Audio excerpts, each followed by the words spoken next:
Hello and welcome to episode number 1 of Unhindered Growth. In this episode, I want to talk about constraints, and it's also just an introduction to me and an introduction to this podcast and about the things that I want to talk about on this show. This isn't my only podcast that I'm a part of. I do another podcast which is called Shutter Count, and that podcast I'm one of 3 co-hosts. My name is Sean Hall. My website is teamhallphoto.com. My Instagram is also teamhallphoto. And the other host that I'm with, is another photographer, 2 other photographers. It's a photography podcast. That's why we call it Shutter Count. As far as myself, full time, I work in IT. I work as a program manager in IT. Before that, for many years, I was an applications developer and a software engineer. I've always had an interest in art. Ever since I was a kid, I always had an interest in art, and so that's why I do the Shutter Count podcast and do photography on the side. I feel like that art is important. But this show is going to be like a continuation of an episode of Shutter Count that I had, which was episode 4. I said episode 4. As you can see, that podcast just started. Right now we're up to episode 6. On this one, this podcast is just starting. Thank you for joining me, episode 1. But in the Shutter Count podcast, when I had an opportunity to do an episode by myself, I was talking about collaboration, working with other people. And that's really something that I enjoy talking about. That's something that I enjoy in my life. It's just getting together with people, working in a team. I mean, I don't mind doing solo projects. I mean, a lot of times when you're doing photography, it's unless you hire an assistant or have a second shooter. For most of the portraits that I like doing, it's just me, right? I don't mind working solo in that environment. Or, kind of I look at it like I'm teaming up. I'm teaming up with the person who's in front of the camera. But I love the growth that can come from working with other people, and as you learn about their interests and what experiences they've had in life, I like to try and sponge off of that, right, and incorporate their experience into my own and improve my own life that way. And I think this podcast here is I just want to, as we go through this journey in life, I want to continue to go down that path of figuring people out, and while I figure people out, figure myself out, and I hope that you guys can also do the same along with me. This podcast is called Unhindered Growth. It's because before I knew about this statement, before it was called the popular term of being in this growth mindset, I think even when I was a kid, I was always focused on not being trapped, not being set in someone's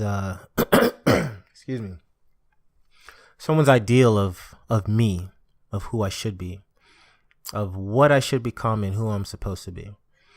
I think Unhindered Growth, and the reason for that title, why I call it that, is I feel that a lot of things in life are set up to sort of hinder you, to try and channel you down a certain path. Like when you're in school, and again, I feel like this started from the time I was a kid. My parents did an excellent job in raising me. They did an excellent job. And one of the things I try to do with my kids is something that I learned from my mom. When I was a kid, she would ask me and then tell me. And I think this is going into this theme of unhindered growth. She would ask me, what do you want to be when you grow up? Like what sort of job do you want? What would you like to be? And as I'm thinking about it, before I would answer, so many times she would tell me, you're going to be a doctor. You should be a surgeon. You should be a neurologist. You should be a cardiologist. For her, it was nothing less. Fast forward actually to when I became a programmer. I remember after I'd gotten like maybe my second or third job in the field, I was feeling really good, climbing that corporate ladder, feeling successful, and having a conversation with her. And she told me like, wow, she was so proud of me. But in the end, she said, well, it's so nice, but I wish you were a doctor. Then I got married and had kids. She said, oh, congratulations on the marriage. Congratulations on my grandchildren. But I wish you were a doctor. But it's okay, right? I think those early conversations with my mother really helped me to think about the future. And so I'm trying to do the same with my kids. To think about growth, to think about where you want to go and what you want to be, and to imagine that, to use the power of your imagination to be there. And for me, this growth is unhindered because even my mother tried to take me down a path of what she wanted for me. And I think it's very important as humans that we're able to put aside that noise and put aside all the other well-wishers, and then to really think about for ourselves, well, what do I really want? What do I want to do? And as a kid, that's what it made. That's how I reacted to that, at least. And I think everyone has a different personality, but at least for me, I think that conversation helped me to really think about what do I want for myself, and even on top of that, even though my mother was doing good for me, it prepared me early for here's how people would like to see you. Ask yourself, is that the same thing that you want for yourself? And if it's not, then do your best to not be hindered by that. Do your best to not be handcuffed and to force down that path. Even if being a doctor is great and awesome. And if I made it, hey, I'm sure, that's something that you could, if I were to introduce myself, I think it's honorable. It's an honorable profession. And I think it's something to puff your chest out about a little bit about, to walk in a room and to introduce yourself as Dr. Hall. I think that's awesome. But there's a guy online, and I think anyone that's watching this probably has heard of the name Gary Vaynerchuk, and has watched or at least listened to his content. And he says something that I think is very important. He says there are people out here that are making $250,000 who probably should be making $200,000, if not $170,000, if not $130,000, if maybe $80,000, right? And the reason why he says that, because is you can make a lot of money and be miserable, be absolutely miserable. You can be a success and not feel like a success, right? Because if you're getting this so-called success, this success that other people are putting you in this box, this is what you should be, then each day that you're doing that job, you're going to feel miserable. And to me, my friends, that is not growth unhindered. To me, that is hindered growth. Even if you've made it all the way to the top of the corporate ladder and you're holding a position that many people would envy, that growth has been hindered. And so when I think about the title of this podcast and some of the things I want to talk about and some of the people that I would love to interview, as I do this show, I would love to talk to people who have, avoided those paths of being pointed down a direction that's wrong for them, and got into something that was right for them. A little bit of background on myself personally is that I think I had a very fortunate situation to be in, is that, and I'll tell you how I got to wanting to be a programmer, because when I was a kid, I loved video games. Played them more than my mother would have liked to have seen.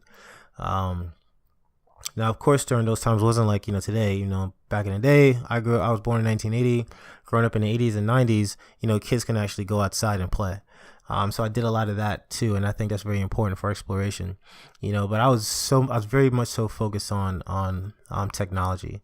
I loved video games and the game industry to a point. I might even I would love to interview someone on this show that's in that games industry as well. But to talk about the games industry is like, I loved games to the point, it wasn't even so much just about playing the games. I would get magazines about the games that I like to play, but magazines also reading about the technology when Nintendo was coming out with their systems and Sony was building their systems. Even before that, with Nintendo and Genesis, I liked understanding, what does it mean to be 16-bit? And does 32-bit mean that the graphics are twice as good? Does 64-bit mean that the graphics are twice as good as 32-bit? I was that kind of geeky, nerdy, guy, and I just loved it to that level. And, so for me, it only made sense, to get into a field that I enjoyed. Now, there are a lot of people, and so this was my advice for people, because now, as people kind of saw me as I was in high school. I tried to take a programming class. Didn't really learn as much in high school as I would have liked. But then I got to this point when I went to my tech school and then got my first job. People saw the relative success. My friends saw the relative success that I had, or those a little bit younger than me saw that and wondered themselves. At that time, programming was hot. You can pretty much name your price, when you were getting into the field. So a lot of people wondered, hey, maybe I should be a programmer. My advice to them was, it was hard. I told them it was hard going there. Programming did not come to me naturally. I had to really work at it. But I didn't discourage people because it was hard. But I discouraged people, one, because I knew it was hard, but two, because I knew that I was willing to put in that work to get there because of my love for technology. The love for technology that I had, and the reason why I wanted to grow as a developer was because I had this love of games, and I imagined in my life, one day I'm going to be able to use these skills to build a game. That was my goal. Now here's where the constraint for me came in, because we all have constraints, right? And sometimes, for many of us, those constraints are eating, paying rent, paying a car bill, keeping the lights on, keeping the water bill paid so you can keep getting water, right? And so these are constraints in life. And for me, my growth came sort of hindered in a way, because I thought about those things, Now at that time I was still living at home with my parents, but I was still imagining. I had not yet at that time started thinking outside the box. Inside the box was get a job, stay there, work until you're retired, get married, stay there, get married, have kids, work till you're retired, enjoy. So I was still in that mindset, right? So instead of getting a job with some game company, I can't remember like who my first gig was with, actually, but I know it was business applications. I've been building business applications my whole entire life. I never found that opportunity, or I never reached for that opportunity to join a game company. I've never submitted a resume to a game company. I think maybe I submitted a resume, maybe one time I did, and gave up. Thought, it's not going to work out. How many people work for game companies anyway? That's not my thing, right? And so this podcast is, I want to kind of pursue the killing of that thought. What I just mentioned. I can't do this because. I shouldn't do this because. When I look at, I know it's become popular to talk about millennials and the bad ways, the bad things that they're doing. But when I look at people now today that's in their late teens, early 20s, and all the way through to the 30s, and even those now, especially, I'm so proud of those that I've seen that are 30s, in their 30s, 40 years old, 45 years old. I love it. I love seeing those that are pursuing their dreams. Those who said, hey, this is kind of seems impractical, but I'm going to do it anyway. And I think I think it's great to practice these sorts of steps while you're young, so then you can really and truly find, what you're looking for as you grow. So when I discovered Simon Sinek, what it did for me was it helped me to realize that it's okay to think differently, and it empowered me, actually. Discovering Simon Sinek for me helped me to realize, wow, there is someone here who is thinking differently in the same capacity that I was, and it wasn't so much that Simon taught me something new, because what he talks about, I feel is very natural. It's very natural to care about, an overarching why to the matter, instead of just trying to look at the end result. I mean, so many people do look at the end result, and a lot of times the end result might be, more exposure, which ultimately would be money, right?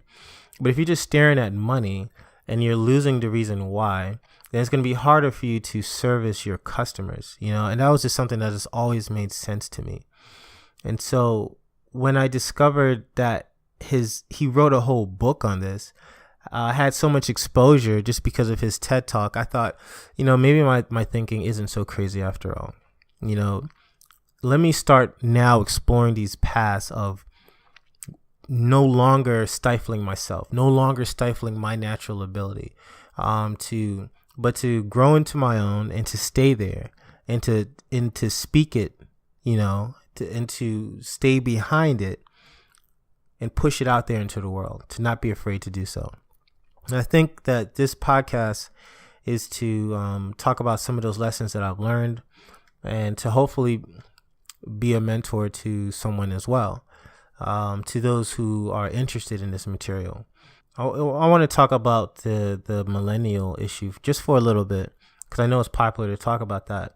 But I know when I first, maybe the term millennials was first coined, and, it got popular to think about millennials as someone who, as a person, a millennial, someone who's lazy and who's just ridiculous in their requests. And I hear about how they're hard to manage, and, people are wary when it comes to having to hire them, and hearing about the ridiculous requests that they might ask. Like I was talking to someone and they were telling me, like, yeah, I was interviewing this young lady, this millennial, and, I wanted to hire her. I really wanted to hire her, but it just shocked me when she told me that she wanted to leave time free in her schedule so she can go to the gym. It was something to that degree, right? That she wanted to go to the gym, or I believe it was some sport.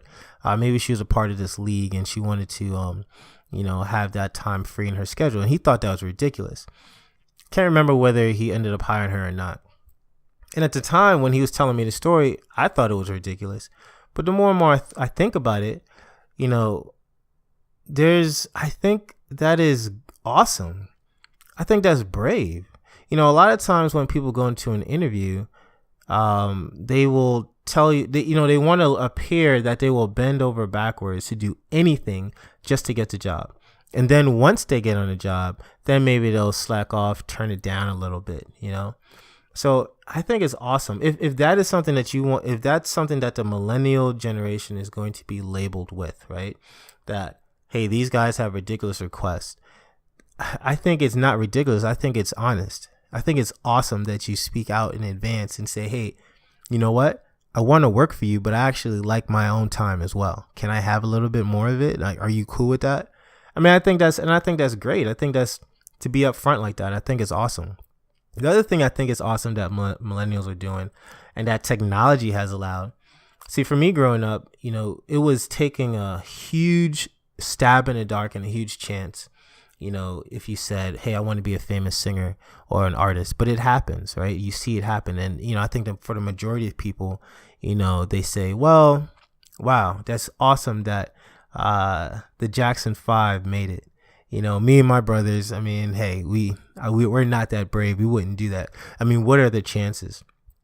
But what I love seeing is that more and more people are saying, yeah, what are the chances? But let me go for it anyway. Let me try it out. And I think technology with social media has done a huge, awesome job of making it more attainable and more reachable. And I love that. I think it's a great thing.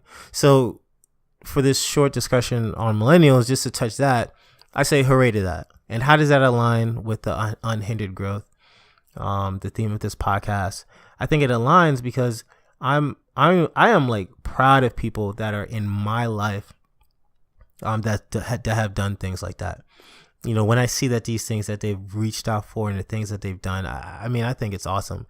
I have some friends I have a friend of mine that was an architect, and when he lost his job, he used it as an opportunity to enter into photography. Of course, since I like photography, I'm going to have a lot of photography buddies. But he entered into that life and he took off. Him and his wife now, they get to go to so many wonderful exotic destinations, and he's hands-on with things that he loves. And that's the other byproduct of growing in that way and not being afraid to. I think when we squeeze ourselves, when we make a decision early on in life to do something, like maybe we want to become an electrical engineer, and then you stay there for the rest of your life, no matter how miserable you are. I mean, how does your work get affected? I mean, maybe you're still a great electrical engineer, but it's going to be very hard or impossible for you to surpass that guy that truly loves the job. Right. So I think you're doing a disservice to yourself and maybe even to those that hire you if you're squeezing yourself into a mold that you do not belong in at all. And that's another thing that I see that's exciting, about this time, that, so many people are making, they're re-engineering their lives. For myself, I had a small step in doing that. After being a programmer for like over 15 years, I remember when I started getting bored of it. I always had a job where I had an opportunity to talk to a lot of people. And so I was very blessed in that sense, but it wasn't enough for me. I wanted more. I wanted to do more on the project management side, on the planning side, and on the overall planning of the project, and not just a small piece that I might have been given to code. And I remember thinking it was a crazy idea to think of putting that bit of schooling that I had and the time that I've had, and putting that aside and stepping over into like a different aspect. Even though I'd still be in IT, my title would change. And to me, it felt like a risk. But every day I had lost that inspiration. My imagination for new code or new software, or imagining, how to solve another business problem programmatically, my imagination wasn't there anymore. It wasn't what I was interested in. And you know what? My work suffered because of that. Now I still got the job done, but I suffered because of that. And when you're suffering, you can't be the most fluid thinker, when it comes to to what the task is at hand. And I remember thinking about becoming a PM or project manager, and thinking like, throwing that thought aside. But I know I had that thought early on, and just kept dismissing it. And I think when you're thinking about growth and when you're not afraid to grow, you don't throw aside, those thoughts. I'm thankful that finally I gave into that thought, because I kept having it and I pursued it, and that's what I'm doing today. I mean, here I am. I think it's I think it's a great fit. For me, there was risk, because now my expertise and my history and, in that field doesn't go as deep, as programming. But now, about 5 years later, I feel, well seated and comfortable. So as a preview of some things that, I might be talking about in the future, I'm going to give you a snippet into my past, and then we'll go more into detail in future episodes. But as I talk about growth and stepping from one opportunity into another opportunity, and changing my career, along the way, to date, I've stepped away from some really good jobs. I've stepped away from 3 positions that paid me 6 figures because, I wasn't totally happy, what was going on with the job at that time. Now, it wasn't disastrous for me. I'm still here, and I'm still doing good.